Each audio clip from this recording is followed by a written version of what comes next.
Hey there, rascals. I'm Simone, level designer at Briconcello.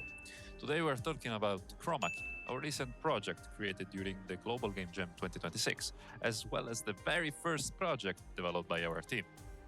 Let's take a look at how we managed to develop this small project in less than 6 days and what role crunch played in all of this, shall we?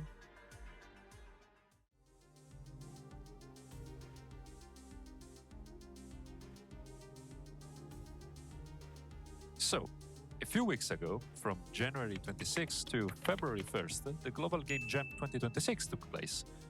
But what is it?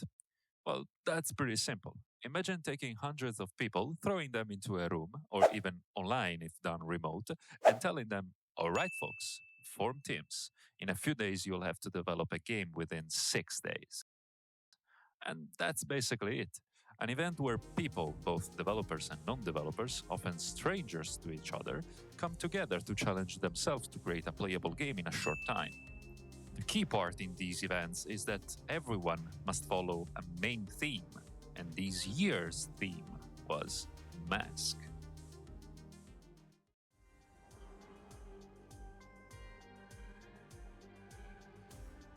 At Briconcello, we decided to participate as a team, which is pretty common actually. A lot of people decide to join these jams with a pre-made team. On the other hand, you also have people who like to join these events alone and just meet new folks. And that's super fine too, if you ask me. There are hundreds of participants and potential teammates with lots of different personalities. We choose this jam to test ourselves under pressure, but above all to see how cohesive our team really was and what we could accomplish when super focused on a single goal. Also, as I mentioned at the beginning, crunch was a major concern for us during this jam because we joined with the goal of not crunching for its entire duration, or at least reducing crunch as much as possible. Yeah, I know what you're thinking. Not crunching during a jam. Trust me, for those of you who don't know, that is no small goal. But how did we manage that? And did we actually manage that? Well, I believe the answer is in how we organized our work. But first, let's take it step by step.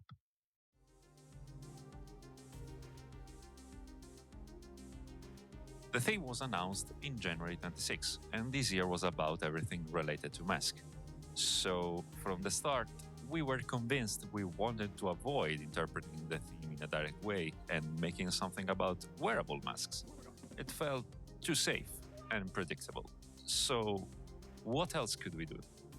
Well, after several hours of brainstorming, where we came up with everything really, from a Halloween-themed investigation game to a dating sim set in Venice, yeah, one genre in particular convinced us: bullet hell. But what about the mask? What role should they play? And that's when the influence of our 3D artist Federico kicked in. Color masks. Yeah, exactly, color masks. You know, like RGB, red, green, and blue. The idea here was to change the game aesthetic through the switch of color masks. But not only that, we wanted some kind of gameplay impact too. But more on that later. In our case, we choose CMY, cyan, magenta, and yellow, since they perfectly represented the styles we wanted to draw inspiration from. Oh, right. About the styles. We need a colorful style, something that makes sense with a constantly shifting color palette. What exists in the current media that has something similar to that? That's when we thought about something futuristic. And the answer came immediately. Synthwave. But not only that, the winning idea was to combine Synthwave with Vaporwave, drawing inspiration from a more retro aesthetic and, of course, with an old TV VHS effect on it. There were still a few details to define, but there was no time to waste. Instead, it was time to start developing Chroma Key.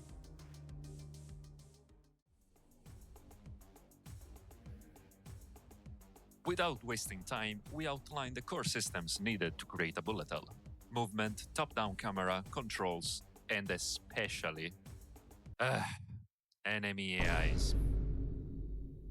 However, I think there is someone else better suited than me for talking about the organization of the team during the jam.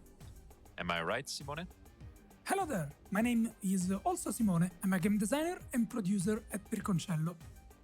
So, while me and my level designer colleague, the other Simone, were busy in defining the main mechanics and overall functionality, the rest of the team was already working on Chroma Key systems and overall game aesthetics, materials and textures.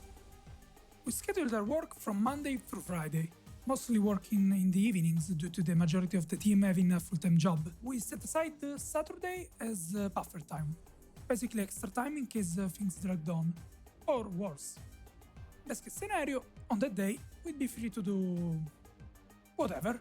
And finally, Sunday morning as the absolute deadline for the submission. Since we also needed to create a small pre-submission video trailer, we had to plan ahead.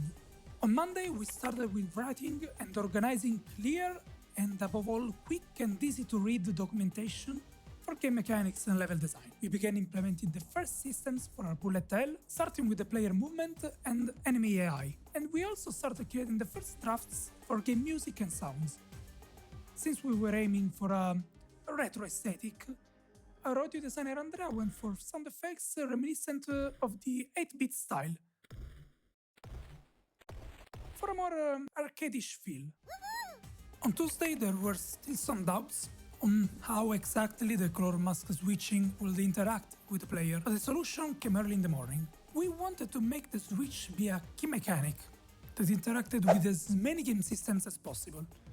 Our solution was to make the player switch color masks with a key press, changing the in-game color palette accordingly, including the ground grid and game lighting, and even change the game music.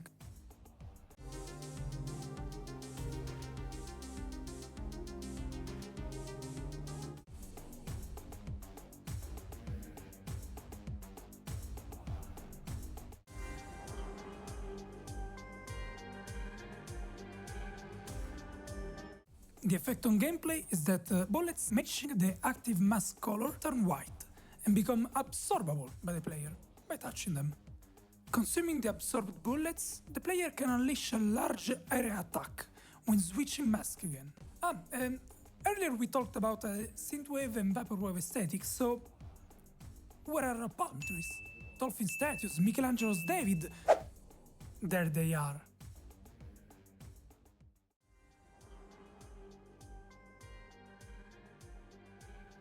Back to me then.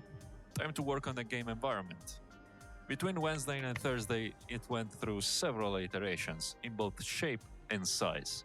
We liked the idea of a fairly large map to experiment with different ideas and mechanics. However, from the first playtests, we noticed that an excessively large space created a strategy that was effective but extremely boring. Running in one direction, lining enemies up in a single line and eliminating them. Probably a suicide for a bullet hell, if you ask me. The final solution? Cut the space in half, encouraging proper bullet hell danger in a tighter environment with a carefully blocked and modified areas to avoid overly open spaces. Props placement, blockers, we started placing all of that. We even considered possible traps and hazards like bird traps to slow you down, spikes to kill you if distracted, but they were eventually cut. Too many things to keep track of for a player during a run. Although the idea of slowing the player with a bird trap and watching them succumb to their fate. Anyway, between Wednesday and Thursday, another question arose. Okay, our concept artist and illustrator Vittorio wiped out 3 badass retro aesthetic enemies. Our dolphin? Kawaii dolphin who likes throwing bubbles at you. Our big boy Giga Chad with a CRT multi-monitor head. Love that guy. And him, the red Frieza. Okay, maybe it doesn't exactly scream Vaporwave, but it was our first concept, okay? Give us a break, please. But who or what is our main character? I was at work that day and I remember leaving the team chat with that question. There were still ideas floating around, of course, but I didn't expect to come home and find this. Everyone, this is Chroma, our protagonist. Yep, I love her. We couldn't give a memorable aesthetic to one of the fundamental elements of our bullet hell, and thanks to the magical hands of Vittorio, Chroma was born. And you might be thinking, oh, that's a cool design. I wonder what Chroma's early designs looked like. Well, you see, there aren't any. Yep, there's no Easter Bunny, there's no Tooth Fairy, and my friend, there's no earlier design here. This is the first design. That's right, Chroma was a first try success. But the madness didn't stop there. Within a few hours, our main Vittoria produced all the poses needed for basic 2D sprite movement. And not only that, a unique pose for the master switch mechanic that, yeah, might be inspired by something.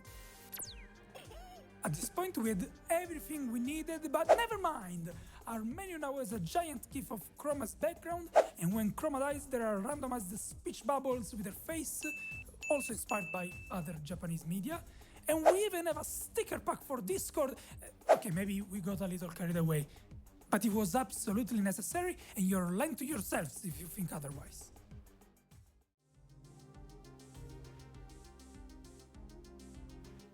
By Friday, the project was practically ready. Chroma Key was there. Remember our buffer time? There was still Saturday left. And it was polishing and wild bug fixing day. We already had a list of fixes and polish tasks to complete before the deadline, and we dedicated the entire day to that. At this point, our heads were smoking like chimneys.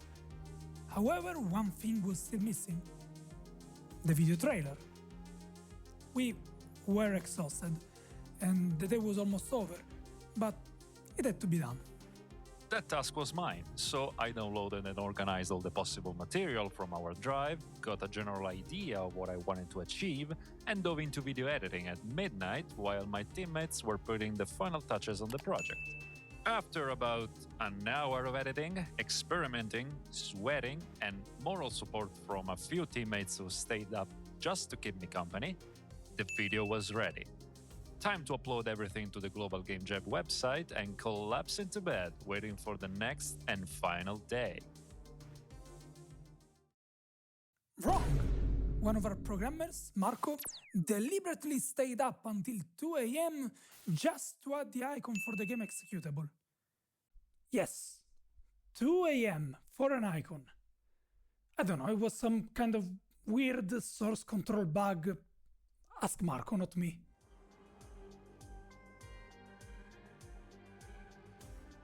It was an intense 6 days, for sure. And we proved to ourselves that as a team, we are capable of delivering a solid product with a clear direction, even in a short time. And Chroma Key is the result. Well, dear rascals, if you'd like to try Chroma Key yourselves, the link is in the description. Let us know what you think in the comments. We think we created something we can truly be proud of, and really the positive reactions from the Jam chat confirmed it. We genuinely had fun making and playing it, and the people who tried it enjoyed it too, which is the most important result for us. And we realized the potential of this project, so we would like to tell you that we decided to turn it into a full game. With a few changes and addition, of course, but more on that in a future update. If you are interested in what we have planned for Chroma Key in the future, or if you just want to follow this group of devs, we have a public Discord server and various social media where you can follow us. Oh, and of course, subscribe to the channel. All links are in the description. See you in the next video, rascals.